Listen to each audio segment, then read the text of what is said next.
Hey, are you a business owner, entrepreneur, or professional? If so, we want you to apply to be a featured guest on our show.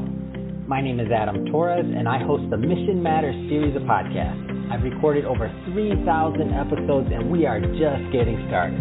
How do you know if you'd be a good guest to be on the show? Well, only one way to find out, and that's to apply, but I'm going to let you in on a little secret. We want guests that have a story to tell, guests with a brand, a product, or a service that can benefit my audience of listeners. If this sounds like you, go to missionmatters.com and click on Be Our Guest to Apply. I'd love to talk to you and get to know more about your story.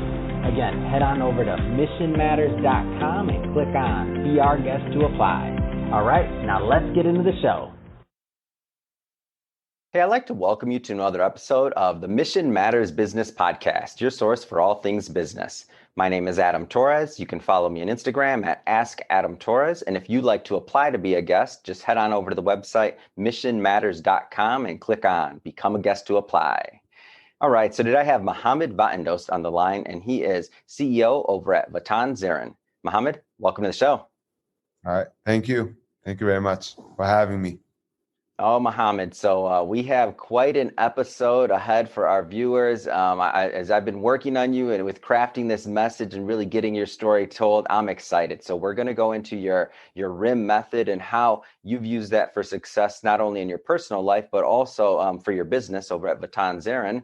But before we get into that, I always like to kind of go into the backstory because I feel like sometimes maybe it's easy for us to look at somebody and we say, okay, you're CEO of a big company, you're doing this and that, but sometimes we don't focus on that journey and what it really took to get there. So take us back maybe to teenage Mohammad when you were first getting started. Like, what was that like?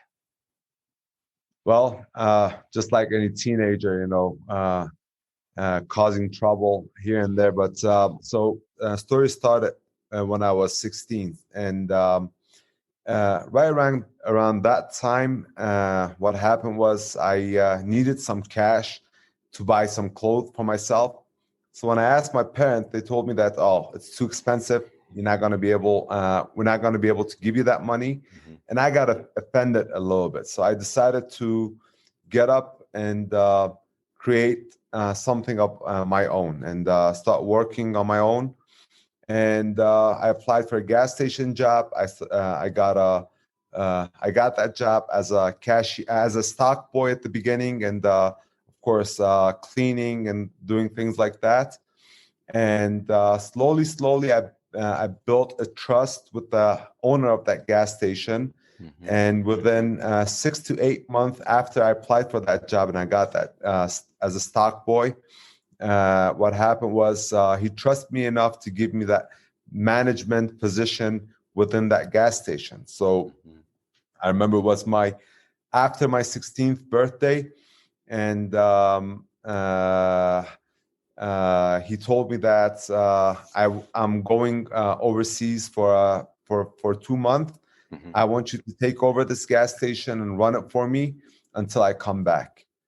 So when he left, after he came back, what he realized was that I increased the revenue of that gas station by almost 15 to 20%. And everything that I did was exactly everything that he wouldn't do. And he was a little bit afraid of trying new things. So at the end of that summer, I was running about three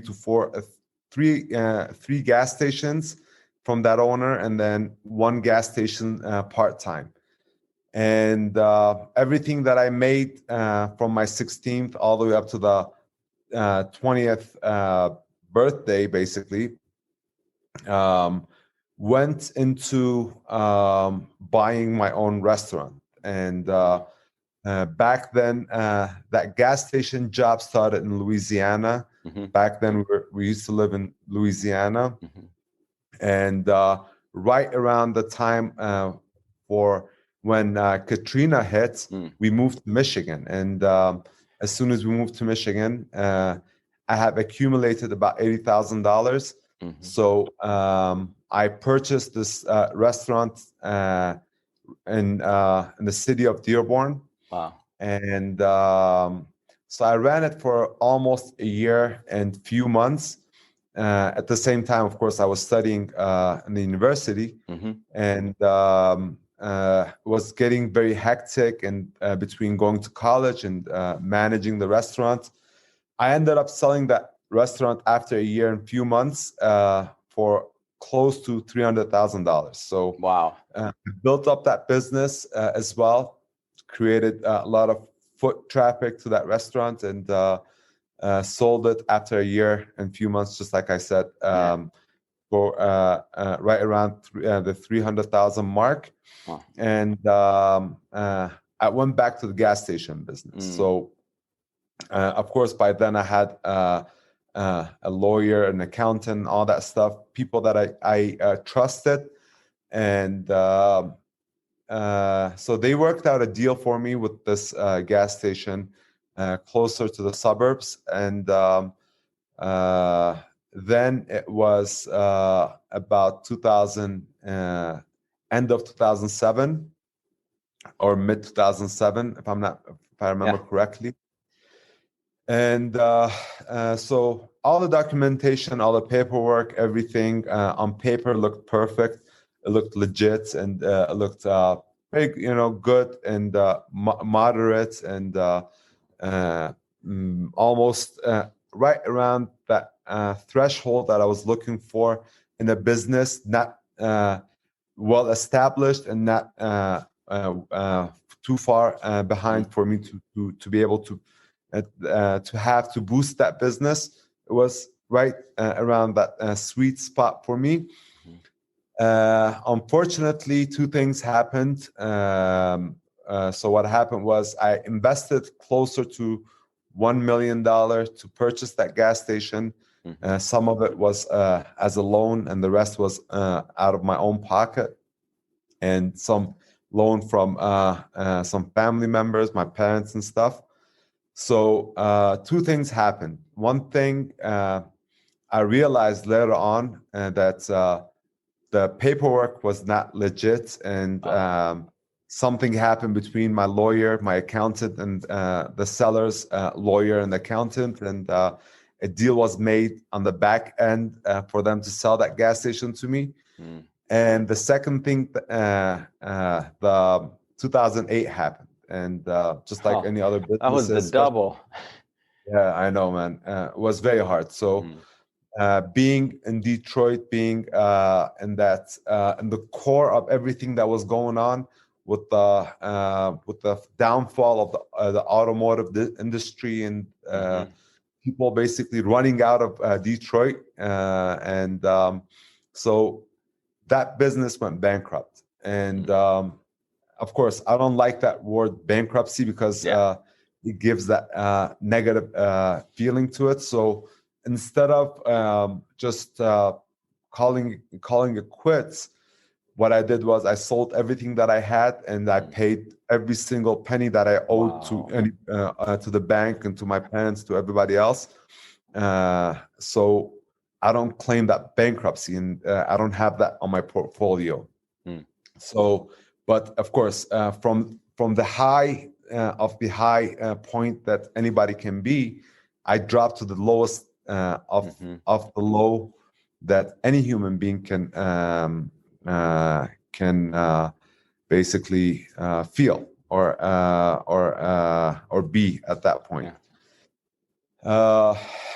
And I was basically devastated, being only 24-year-old and having to experience all of that without any real life experience. So basically, I almost gave up on everything. So let me give you just a quick story about my family and my father. My father, he owns a very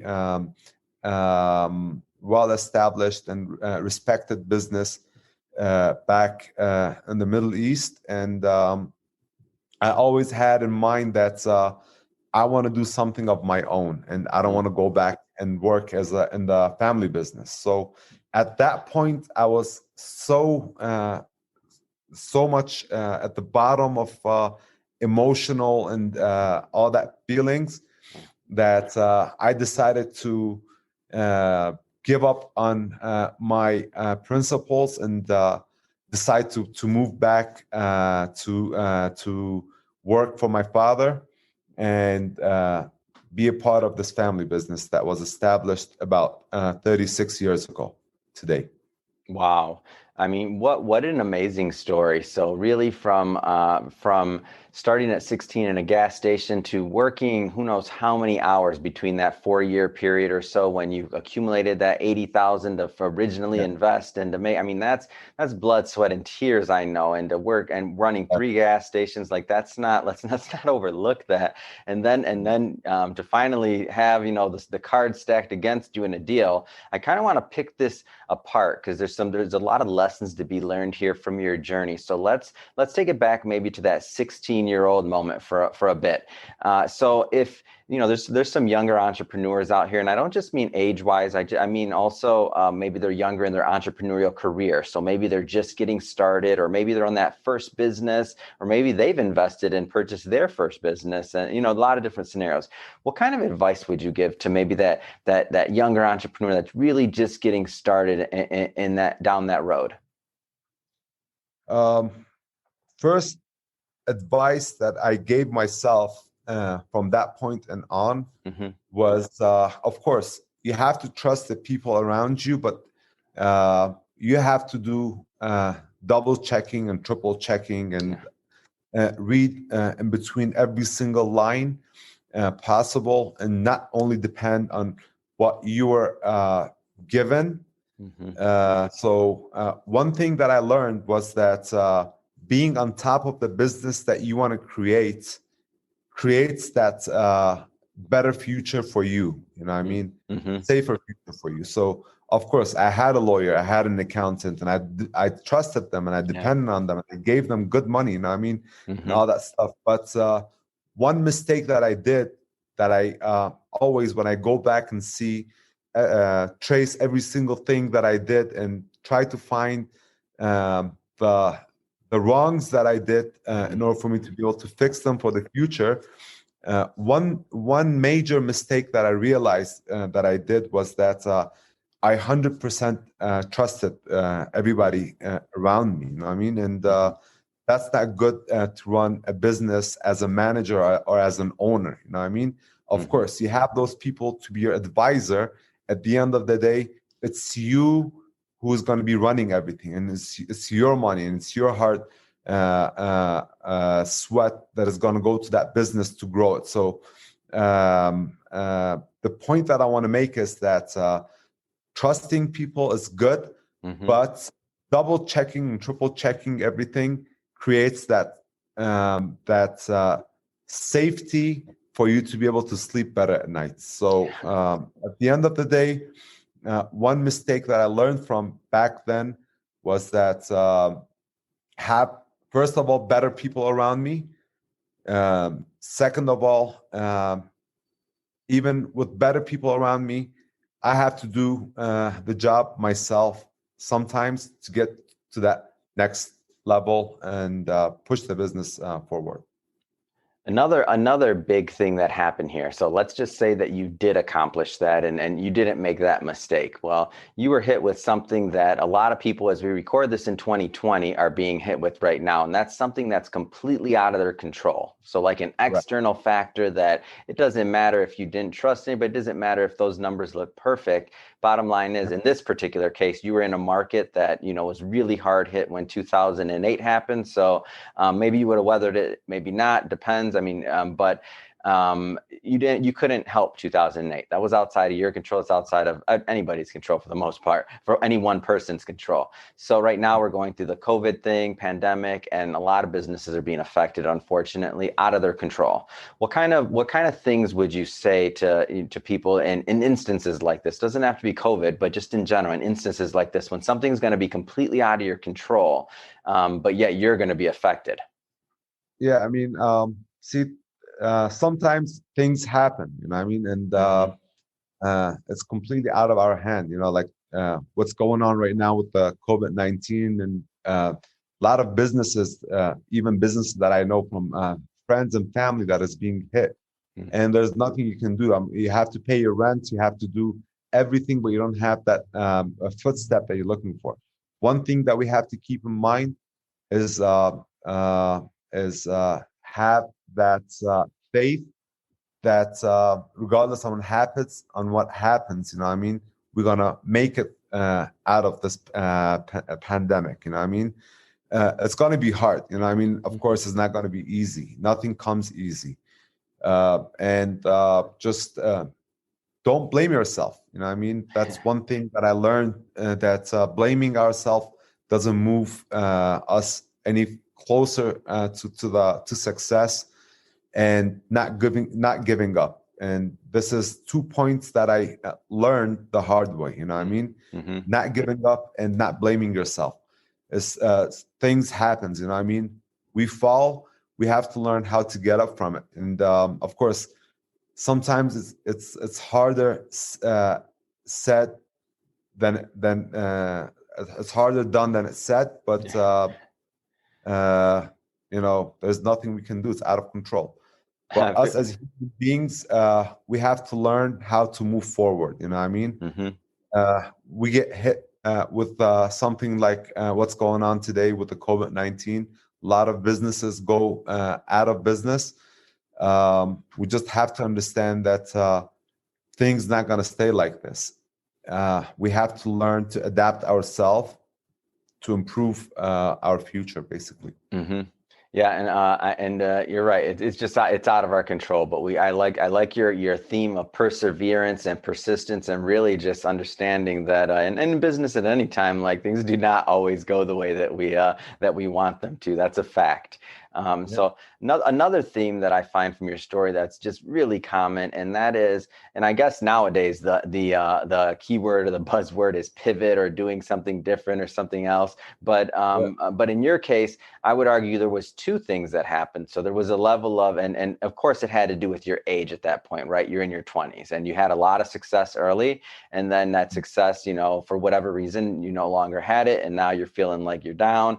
And of course, when we're in our 20s, we don't have that perspective of age, right? So we think that, oh, this is the end of the world, but you're in your 20s, you got some more swings at that, right? So but two things that come out of that story, to me at least, when I listen to you tell it, is that idea of really humbling yourself. So when you did decide to engage with your family and the business overall, and the pivot, because ultimately you were out there kind of as this cowboy, if you will, you know, heading out there, buying gas stations, buying restaurants, like, you know, me, and then understanding maybe your bigger value to the broader context of like your family, the family unit, and, you know, continuing the legacy. So can you tell us a little bit more about that idea of that humbling process and that pivoting process? Because I see both of them in your story.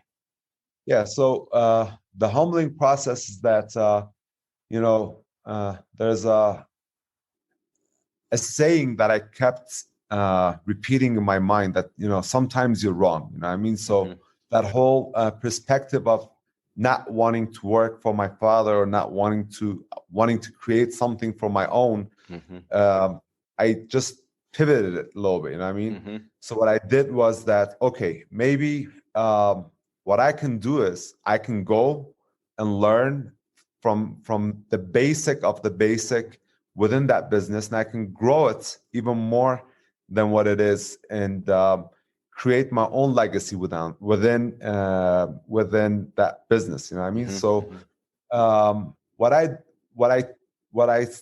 changed in the way that I was in my mentality was that maybe sometimes we're wrong. You know what I mean? And we have to accept that that we're not always perfect, and our mentality is not always perfect. Our methodology is not always perfect. You know what I mean? So basically, we have to think differently about problems, basically, about things that happens. And I just decided that it's better than just sitting and doing nothing and blaming myself for things that was basically out of my control, and I cannot do anything about it anymore. Let me change and go go start from the beginning and move back and see how things are being done over there. You know what I mean? Maybe I can learn something. And I completely forgot about what I had, about what I have accomplished, and how I was my own boss, and how I was managing people, and how I created something from my own, and I created the life that I wanted, the house, the car, and the boat, the motorcycle, and all that stuff that I had in a very young age. I forgot about everything that I had, and I said, you know what? Today is a new day. We have to start from somewhere, and I'm going to start from the very bottom and see what I can learn, and what I can learn differently, and how can I do things differently. So the day that I moved back, my father being, of course, that stronger figure in our family, he told me, okay, go and start from the very bottom. Work as a security guard in one of the factories. Be an errand boy. Go during a period of time, I was a driver. I was even like driving managers around, you know what I mean? Doing everything, you know what I mean? I worked as a technician. I worked as an electrician in the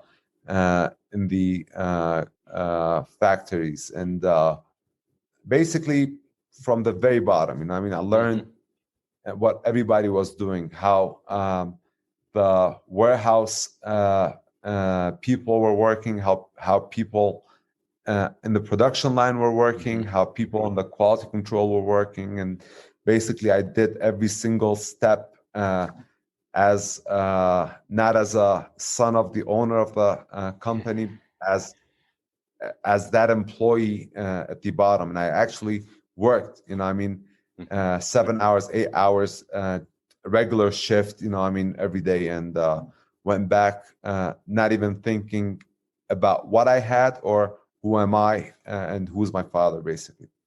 Wow, that's what a story. So there was no just silver spoon or just okay, now the son's in the business, let's put him on the top. No, your dad said, hey, you go be a driver, you go get this done, you go learn the business and find out who the people are and you know how this business runs. I think that was an amazing thing your dad did.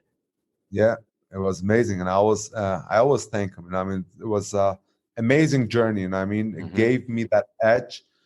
It gave me enough time, okay, to realize the importance in life, you know what I mean? And it's not how much you make, it's not how you dress, it's not it's how you treat people and how you learn from people. It taught me how you know what I mean, every single day is going to be a new day, and with a new day, new things happen, and with new things that happen, you have to think differently in order for you to solve those problems. You know what I mean? More than what we learn in college and universities, basically. So at a certain point, I think you're a couple years into you know, we'll just say your apprenticeship, right? Learning the different parts of the business, and you finally get that first break into, we'll say, lower level management, right? So a lower an entry level management position.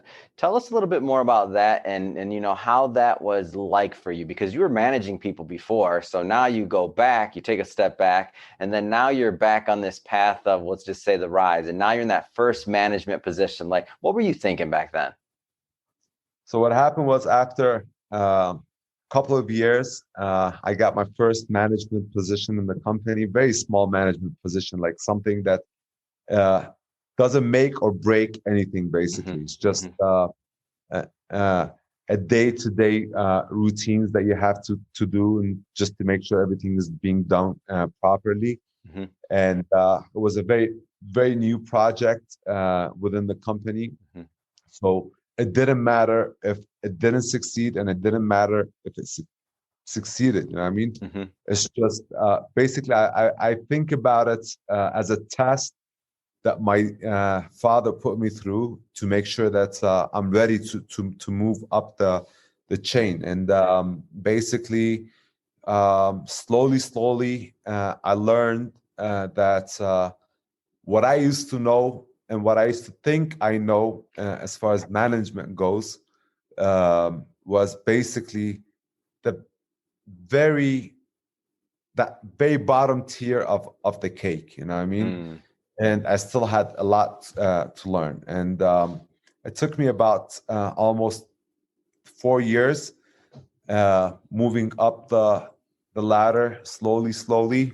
And then after 4 years, I got to the point that my father said, okay, you know what? Here, you take over, and I'm retiring.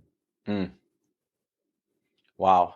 And so now your dad is he's leaving the business, and now the weight of the company and all of that is on your shoulders. I mean, what was that like? Because that's a moment now. If we think about, and what age were you at that time? So I'm trying to keep track of this. Maybe you're in your 30s now? Yeah, I was about 29 actually. Yeah, I thought so. 29, 29, 30, right around that time.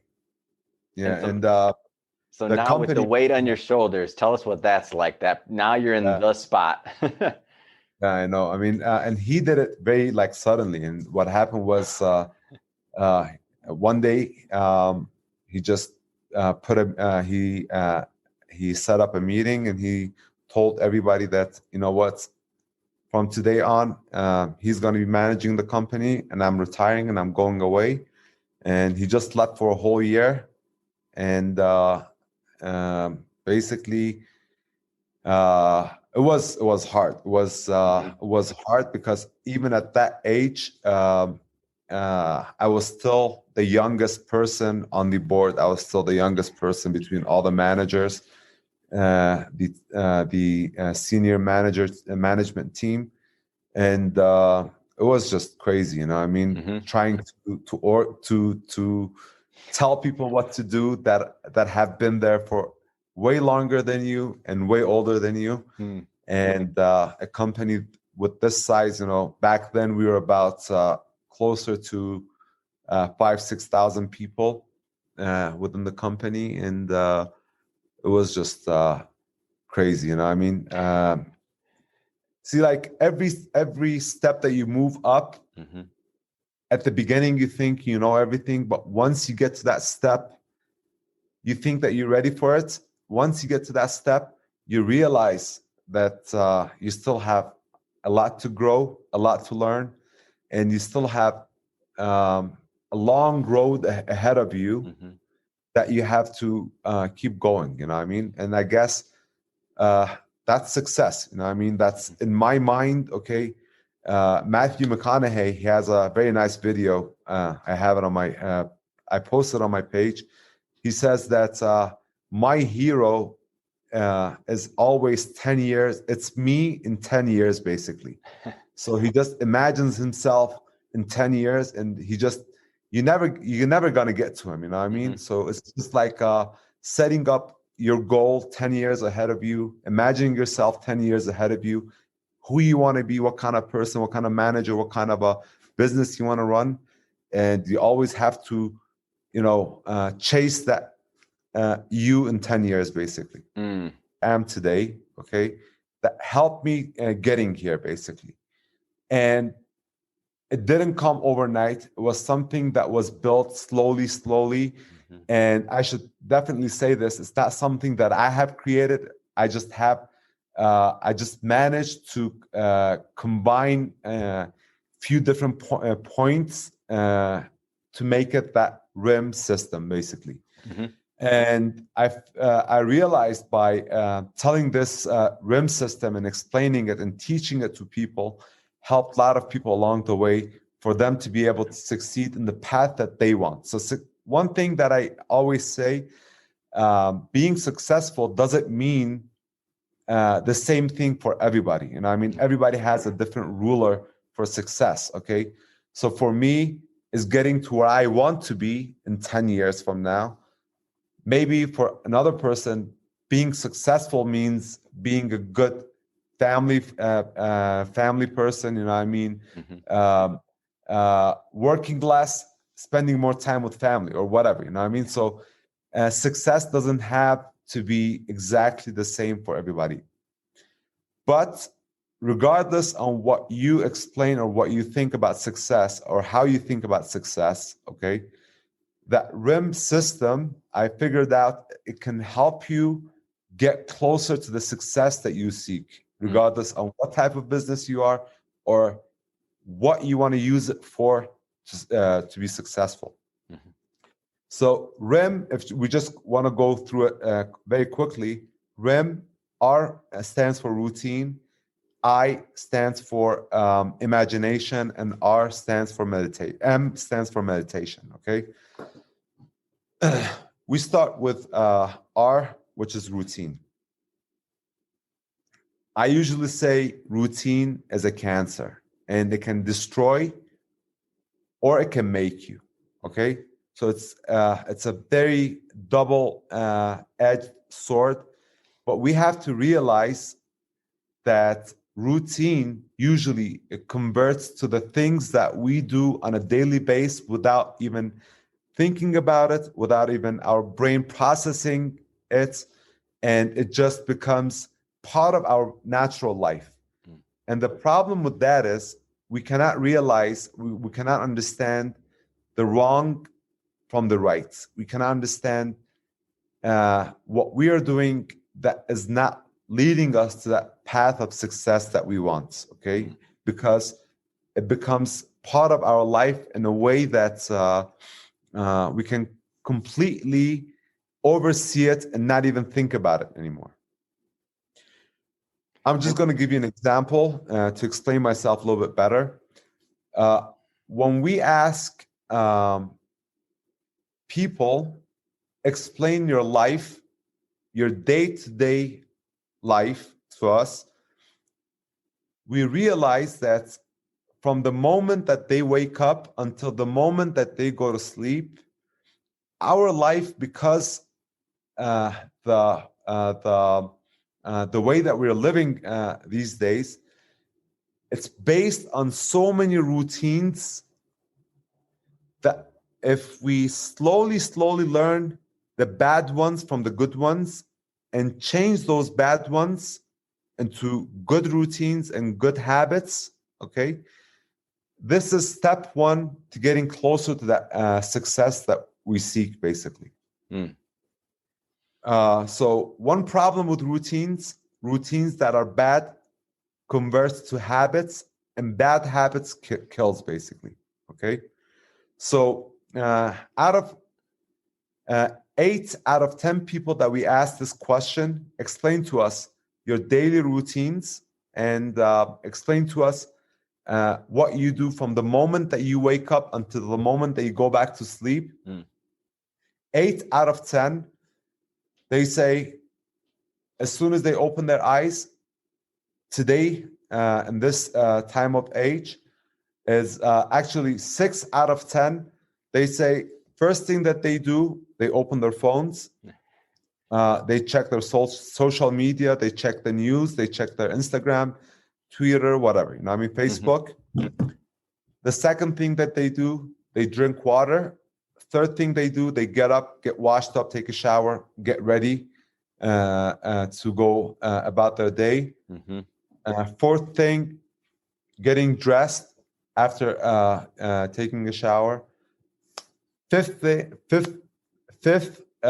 most common answer was having a coffee and a very small breakfast and then leaving the house. So if I want to explain the way that our brain works,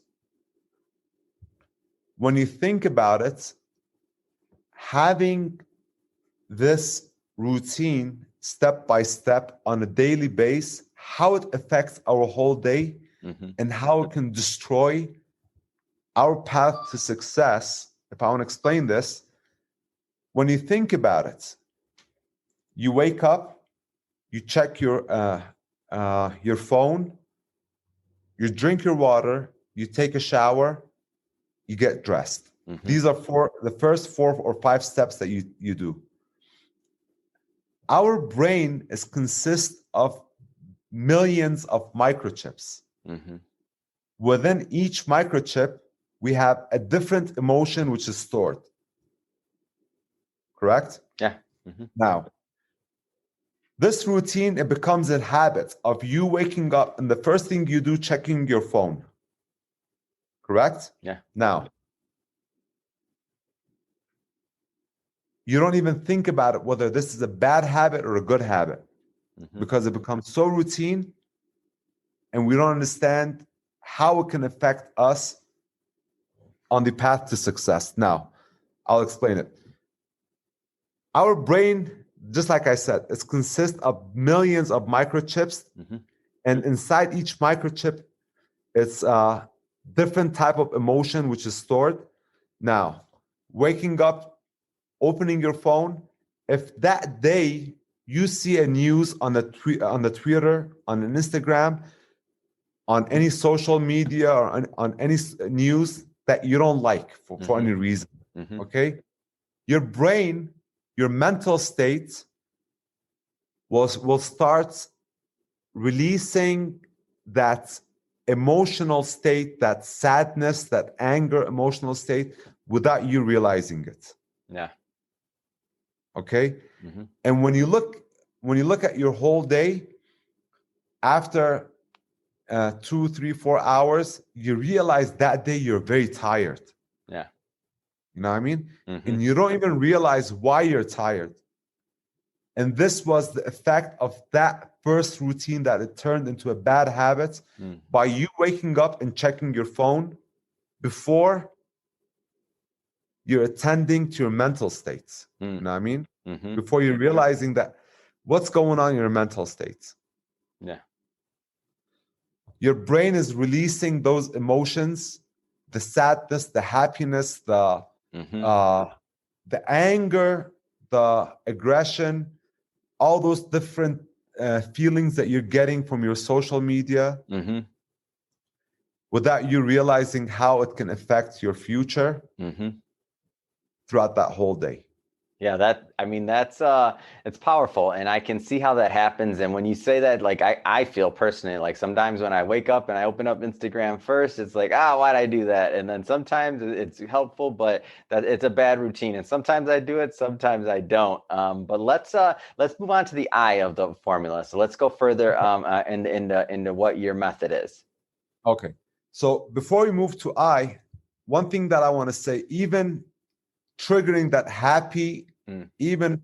happy emotion first thing in the morning, you know what I mean? Sometimes it's not good, because that day, maybe you're so happy, you get so excited, maybe you agree to things that you shouldn't agree to. So when you think about it, picking up these small habits throughout the whole day starts from the very beginning of that day and what we did. And we didn't even realize how it can affect our whole day. Moving to the I, imagination. Now, one question I usually ask is that, can you explain to me what's the difference between humans and animals? And usually 90% of the time we get these type of answers. Humans can think better, humans have emotions, humans have I don't know, all type of different answers. My belief is the main difference between us as human beings and animals, and what differentiates us between animals is power of imagination. Okay, so when you think about it, animals, they cannot imagine their future, they cannot imagine their tomorrow, they cannot imagine creating a better world for themselves. They're always dependent on us as humans, you know what I mean, to move them on their day-to-day basis. But us as humans, we imagined one day we can fly, and we did. We imagined one day we can get to the moon, and we did. We imagined one day we can do something like this, me being on the other side of the world and you being on the other side of the world, you know what I mean? Being able to have a live face-to-face meeting, you know what I mean? And today we're able to do this, you know what I mean? So the main difference between us as humans and animals, and what differentiates us between what differentiates us is the power of imagination. So this world imagination, the word of imagination holds so much weight within us as humans, you know what I mean? It holds so much power in creating our future that we don't even realize sometimes, you know what I mean? So imagining the future that you desire, a future that can create, that is not out of hand, not out of reach, but is so big and it's so further away from you, from where you are today. But of course, not imagining that future that is not going to be able to happen. Of course, for example, I used to play basketball. Okay, I want to explain this because sometimes people make a comment on imagination. Okay, that I imagined something and it didn't happen.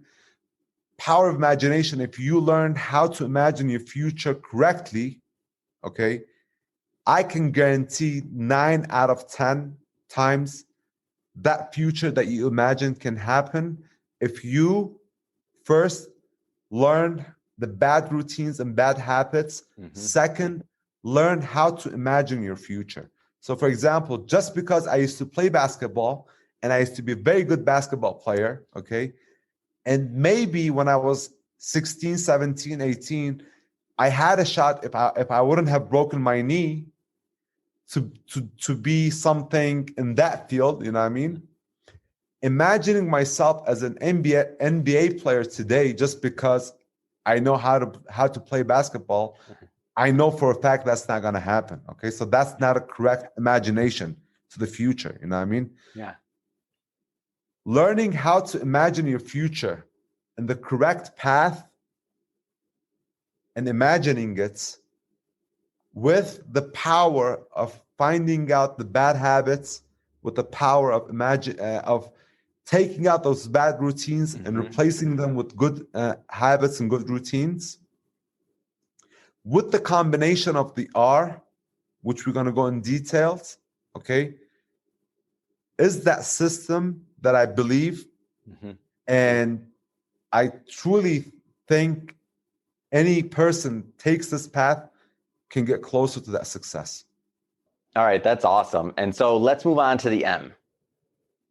Yeah, so the M, basically it comes at the end after mastering the R and the I, but that super glue between the R and the I is the M, which is meditation, you know what I mean? So it comes at the end. First of all, you have to take that first step of realizing the bad routines and the bad habits, throwing out the bad habits and replacing them with the good ones, and then moving on, learning about yourself, learning about your inner self, okay, and learning your powers and learning what you're good in and imagining how your life is going to be in 10 years, just like that saying that we just quoted from Matthew McConaughey. And basically the super glue between these two is that meditation, okay, learning how to meditate. Bruce Lee has a very nice saying about this, about meditation. What he says is that controlling the power of mind, it's what gave him that super edge to becoming that superpower, to becoming that superstar in the world of martial arts. Wow. And the way that he explains the physical being as us as human, you know what I mean? And our mental power, what he says is that we don't realize the power of our mental state versus our physical state. You know what I mean? We usually tend to forget that us as humans are created from two different parts. You know what I mean? One part is our mental state and one part is our physical state. You know what I mean?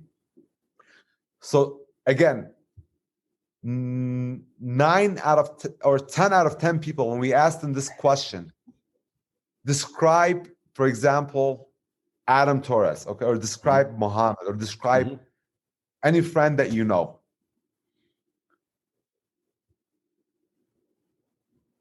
Describe Adam Torres in 10 different words, or how should I say, in 10 different attributes. 8 out of 10 attributes that I can give about you as a human beings, we don't realize 8 of them describes your mental state. Maybe 2 of them describes your physical state. You know what I mean? Yeah. So usually people say, well, he's handsome, he's tall, he's well dressed, and then afterwards he's kind, he's emotional, strong, blah blah blah blah blah. So usually 8 out of 10, and you can try this, you know what I mean? Usually 8 out of 10 attributes are towards that mental state versus the physical state. But when we think about it, how much energy and how much power and how much dedication and how much time we spend to increase and to empower that mental state versus that physical state, you know what I mean? Yeah. Usually we spend an hour, hour and a half, 2 hours in the gym. We think about everything that we eat. We count calories, you know what I mean? And so the amount of time that we spend on our physical state, if half of that we spend on empowering our mental state by meditation, that's how we become that better person. And that's the threshold, and that's the main, that very thin line between that glues that are to the eye, basically. Entering the inner parts of your inner soul, basically, by learning how to meditate. Going back to that famous quote or famous interview by Bruce Lee, I'm pretty sure you have seen it, the one that he talks about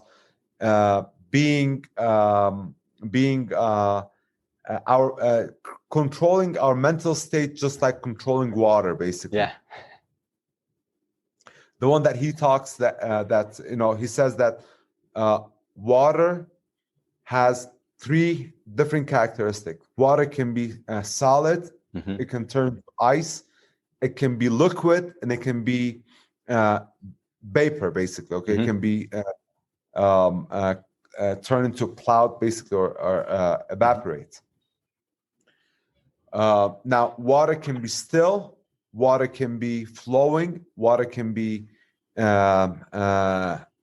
basically wavy, you know what I mean? It can be different shapes. At the same time, if you pour that water inside a glass, it can take the form of glass. If you pour that water inside a jar, it takes the form of that jar. If we can control our mental state the same way that water is, basically, and that comes by learning how to meditate and different type of meditation, you know what I mean? Controlling our mind, our state of mind, and our mental being.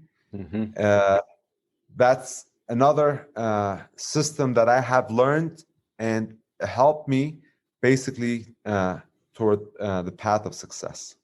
Wow.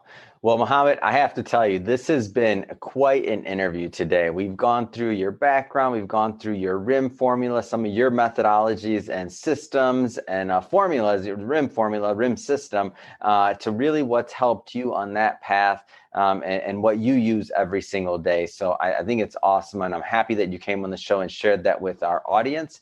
But that being said, if somebody is listening to this and they want to continue following your work, they want to continue following you, and if they want to learn more about VatanZarin, I mean, what's the best way for them to do that? Well, of course, I have my own website, which is Mohammad Vatandoust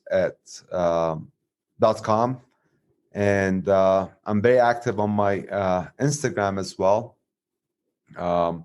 Mohammad _Vatandoust, Mohammad with 2 M in the middle. And of course, our company website, which is VatanZarin.com. My website is mvatandoust, so you can search either mvatandoust.com or mohammedvatandoust.com.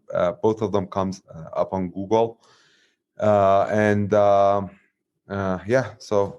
these are the 3 main social media or outlet channels that I have, which posts my system and things that I usually like to talk about, basically. Fantastic. Well, Mohammad, really appreciate you again coming on the show today. And to the audience, as always, thank you for tuning in.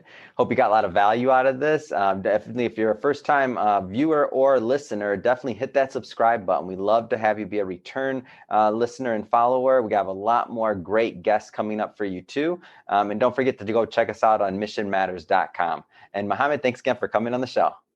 Thank you for having me. It was great.